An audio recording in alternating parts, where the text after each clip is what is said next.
नमस्ते। आज के इस एक्सप्लेनर में हम प्लास्टिक रिसाइकलिंग के एक बहुत बड़े मिथक का पर्दाफाश करने वाले हैं। अक्सर माना जाता है कि एकदम नए वर्जिन रॉ मटेरियल और पुराने रिसाइकल प्लास्टिक में रंग मिलाना बिल्कुल एक जैसी बात है।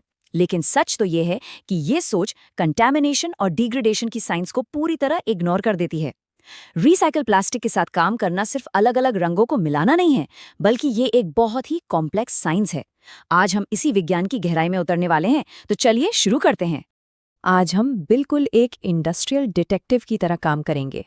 हमारा एजेंडा काफ़ी क्रिस्प है। सबसे पहले हम पीसीआर और पीआईआर प्लास्टिक का अंतर समझेंगे, फिर मटेरियल हिस्ट्री की समस्या को डिकोड करेंगे, कलर मैचिंग की चुनौतियों पर बात करेंगे, उसके बाद कंटैमिनेशन कंट्रोल के तरीके जानेंगे और आखिर में एक बहुत ही interesting real life case study solve करेंगे। तो सबसे पहले बात करते हैं हमारे पहले टॉपिक की, पीसीआर बनाम पीआईआर प्लास्टिक। आखिर इंडस्ट्री में इस्तेमाल होने वाले ये दो मुख्य सस्पेक्ट्स हैं कौन? आइए देखते हैं। देखिए, रिसाइकल प्लास्टिक की दुनिया में दो बिल्कुल अलग अलग किरदार होते हैं। पहला है पीआईआर, यानी पोस्ट इंडस्ट्रियल रिसाइकल। ये फैक्ट्री से निकलने वाला एकदम साफ मैन्युफैक्चरिंग स्क्रैप होता है। ये मटेरियल बहुत ही कंसिस्टेंट होता है, इसलिए इसमें कलर मैचिंग करना काफ़ी आसान रहता है।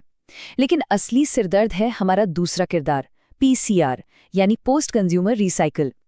ये वो प्लास्टिक है जिसे इस्तेमाल करके कचरे में फेंक दिया गया है। ये बेहद अनप्रेडिक्टेबल होता है। इसमें आपको हर तरह के रंग, धूल मिट्टी, कागज के लेबल, नमी और कभी-कभी तो अजीब सी गंध भी मिलेगी। इससे प्रोसेस करना सच में किसी दुस्वप्न से कम नहीं है। अब आते हैं हमारी दूसरी और सबसे बड़ी उलझन पर, जिसे हम कहते हैं मटेरियल हिस्ट्री की समस्या। आखिर रिसाइकल प्लास्टिक वर्जिन प्लास्टिक से इतना अलग बर्ताव क्यों करता है? सिंपल सी बात है, किसी भी पॉलीमर का अतीत ये तय करता है कि वो आज कैसा बर्ताव करेगा।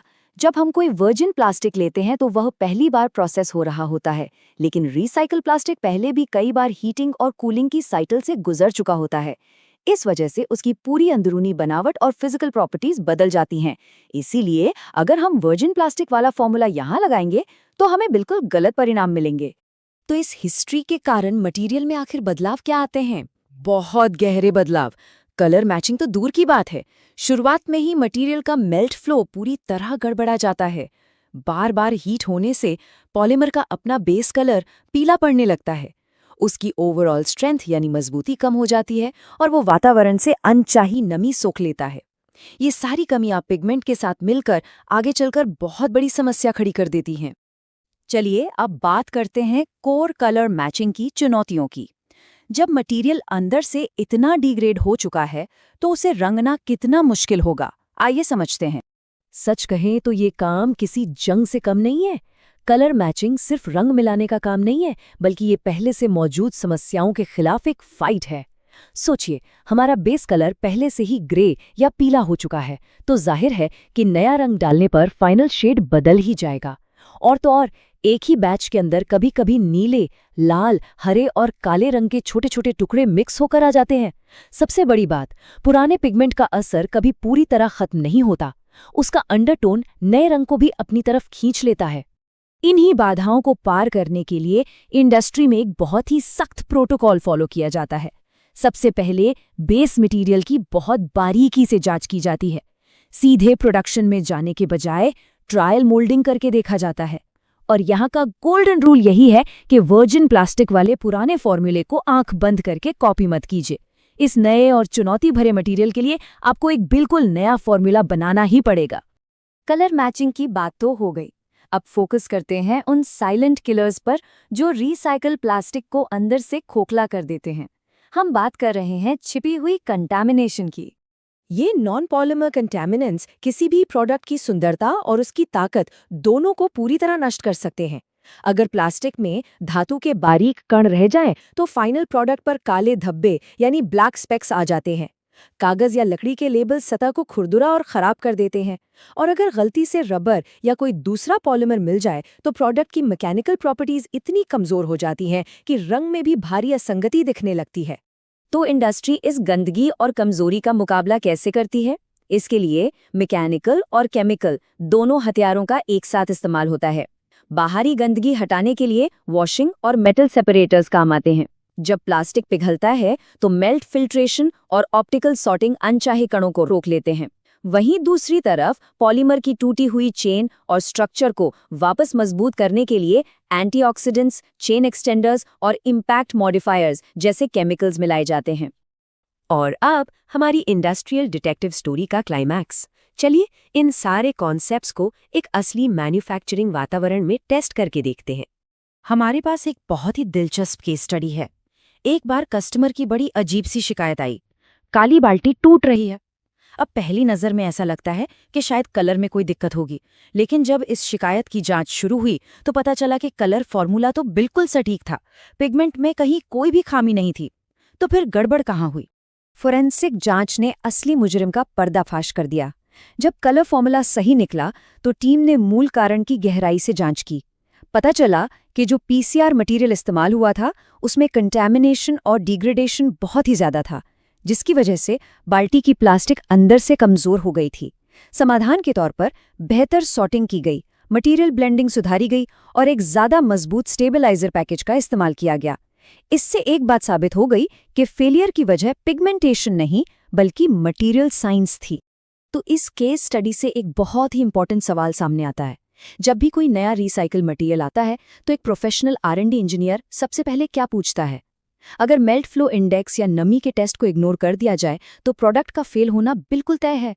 नया पिगमेंट डालने से पहले इन बुनियादी सवालों का जवाब मिलना बहुत जरूरी है। मटेरियल का स्रोत क्या है? क्या वो पुरानी बाल्टी से आया है या पानी की बोतल से? उसमें कितना वर्जिन प्लास्टिक ब्लेंड करना होगा ताकि उसकी ताकत वापस आ सके? मौजूदा बेस कलर क्या है? बनने वाले प्रोडक्ट की फाइनल एप्लीकेशन क्या होगी? और हमारी मैकेनिकल प्रॉपर्टी का टारगेट क्या है? इन सवालों को समझे बिना सफल रिसाइकल कंपाउंडिंग कभी नहीं हो सकती। आज जो हमने रिसाइकल कंपाउंडिंग सीखी है वो तो बस एक मजबूत नींव है। आगे आने वाले एक्सप्लेनर में हम इंजीनियरिंग प्लास्टिक कलर मैचिंग पर चर्चा करेंगे, जिसमें ABS, पॉलीकार्बोनेट, नायलॉन और PBT जैसे एडवांस्ड मटेरियल शामिल होंगे। वहां हम हाई टेम्परेचर प्रोसेसिंग की और भी गंभीर चुनौतियों का सामना करेंगे। जाते जाते एक बहुत ही गहरा सवाल छोड़कर जाना चाहेंगे। हम जान चुके हैं कि रिसाइकल प्लास्टिक अपनी हिस्ट्री के कारण बहुत अनप्रेडिक्टेबल बर्ताव करता है। तो जिस तेजी से पूरी दुनिया में इसकी मांग बढ़ रही है, क्या ये हमें भविष्य में पॉलीमर इंजीनियरिंग के बेसिक सिद्धांतों पर पूरी तरह से पुनर्विचार करने के लिए मजबूर नहीं कर देगा? ये एक ऐसा विचार है जो मटेरियल साइंस के पूरे भविष्य को एक नई दिशा दे सकता है। इसे अपने दिमाग में रखिए और ऐसे ही सीखते रहिए। दोस्तों, वीडियो खत्म होने से पहले मैंने आपसे एक छोटी सी कहानी शेयर करना चाहता हूँ। सोचिए, एक रिसाइकलिंग प्लांट के बाहर सुबह सुबह एक ट्रक आकर रुकता है। उस ट्रक के अंदर हजारों किलो प्लास्टिक स्क्रैप होते हैं। बाहर से देखने पर वो सब कुछ सेम लगते हैं, white bags, black bags, colourful flags. लेकिन असल कहानी तो उन बैग के अंदर छुपी होती है। ये सिर्फ प्लास्टिक नहीं होता, ये हर पीस अपनी एक हिस्ट्री लेकर आता है। किसी प्लास्टिक ने 5 साल धूप देखी होती है, किसी ने केमिकल फैक्ट्री में काम किए होते हैं, कोई फूड पैकेजिंग में यूज हुआ होता है, कोई ऑटोमेटिक पार्ट था और कोई इलेक्ट्रिकल हाउसिंग। और जब ये सब एक ही रिसाइकिल लाइन में आता है तब शुरू होता है एक असली इंजीनियर का टेस्ट। कस्टमर कभी ये नहीं पूछता ये मटेरियल पहले किस प्रोडक्ट में यूज हुआ था। कस्टमर सिर्फ एक ही बात बोलता है, मुझे फाइनल प्रोडक्ट वर्जन प्लास्टिक जैसा चाहिए। और वहीं से शुरू होती है R&D की असली जर्नी। बहुत लोग सोचते हैं कि रिसाइकलिंग का मतलब है प्लास्टिक लिया, मशीन में डाला, पिगमेंट ऐड किया, मास्टर बैच मिक्स किया, एक्सट्रूडर चलाया और ग्रेनुल्स बन गए। लेकिन रियलिटी इससे हजारों गुना ज्यादा डिफिकल्ट है। PCR यानी पोस्ट कंज्यूमर रिसाइकिल मटेरियल, ये सिर्फ रिसाइकल प्लास्टिक नहीं होते, ये एक मिस्ट्री होती है। आपको नहीं पता उस मटेरियल ने कितनी बार प्रोसेसिंग देखी है, कितनी बार हीट अब्जॉर्ब की है, कितनी UV लाइट देखी है, कितनी ऑक्सीडेशन हुई है। उसमें कितना कंटामिनेशन है, उसमें कौन कौन से अननोन पिगमेंट है, कौन से फिलर है, कौन से एडिटिव ऑलरेडी प्रेजेंट है, और सबसे बड़ी बात उसकी नेक्स्ट प्रोसेसिंग में बिहेवियर कैसा होगा। ये किसी को पहले से पता नहीं होता, इसलिए एक एक्सपीरियंस्ड पॉलीमर इंजीनियर मशीन चलाने से पहले मटेरियल को समझता है, उसकी स्मेल अब्जॉर्ब करता है, उसका मेल्ट फ्लो देखता है, उसका मॉइस्चर चेक करता है, उसका कलर एवुलेट करता है, उसके डिग्रेडेशन समझता है। क्योंकि मशीन सिर्फ मटेरियल प्रोसेस करती है, लेकिन इंजीनियर उस मटेरियल की लैंग्वेज समझता है। और वही डिफरेंस होता है कि एक ऑपरेटर और एक R&D इंजीनियर के बीच। अब बात करते हैं कलर मैचिंग की। बहुत लोग बोलते हैं सर शेड मैच नहीं हो रहा है, लेकिन असली सवाल यह है तो शेड मैच क्यों नहीं हो रहा है? क्या पॉलीमर डिग्रेड हो गया? क्या कार्बन ब्लैक की जेटनेस चेंज हो गई?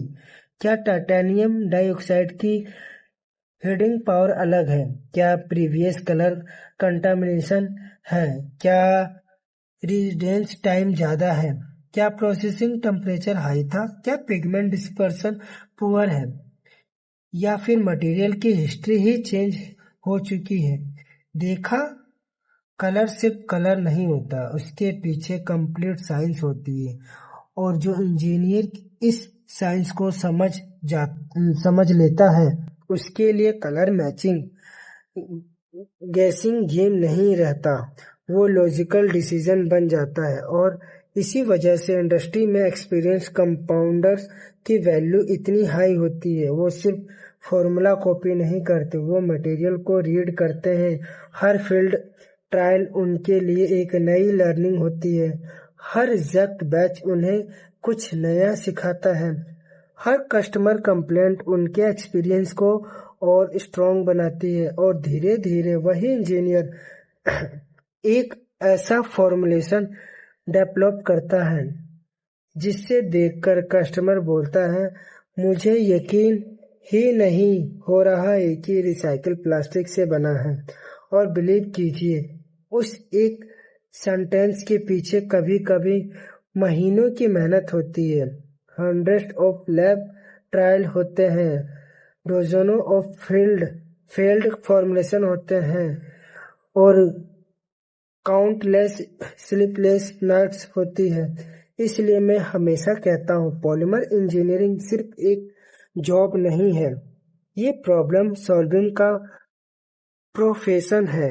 यहाँ हर दिन एक नया चैलेंज होता है, हर मटेरियल एक नई स्टोरी लेकर आता है, और हर सक्सेसफुल फॉर्मुलेशन एक इंजीनियर की जीत होती है। अगर आप भी प्लास्टिक इंडस्ट्री में अपना करियर बनाना चाहते हैं, चाहे आप स्टूडेंट हो, QC में हो, प्रोडक्शन में हो, कलर मैचिंग लैब में हो, मास्टर बैच इंडस्ट्री में हो, या R&D में जाना चाहते हो, तो याद रखना, नॉलेज ही आपकी सबसे बड़ी इन्वेस्टमेंट है। मशीनें बदलेगी, रॉ मटेरियल बदलेगा, टेक्नोलॉजी बदलेगी, लेकिन जो इंजीनियर कंटिन्यूसली सीखता रहेगा, उसकी वैल्यू कभी कम नहीं होगी। और इसी मिशन के साथ मैं इस चैनल पर हर वीडियो में सिर्फ थ्योरी नहीं, बल्कि real industry experience, real formulation thinking, real colour matching, real trouble shooting और रियल R&D नॉलेज शेयर करता रहूँगा।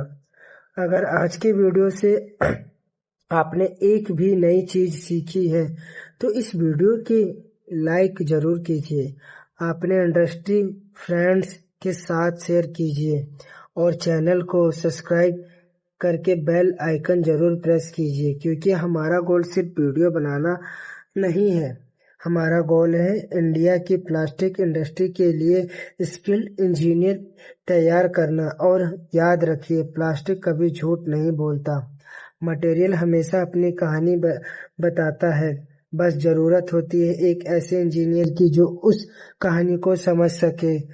मैं मिलूंगा आपसे नेक्स्ट वीडियो में एक और रियल इंडस्ट्रियल टॉपिक के साथ। तब तक के लिए keep learning, keep experimenting, keep innovating, और हमेशा याद रखिए, great formulation are never made by charms. They are built by knowledge, patient operation and experience. Thank you. See you in the next video.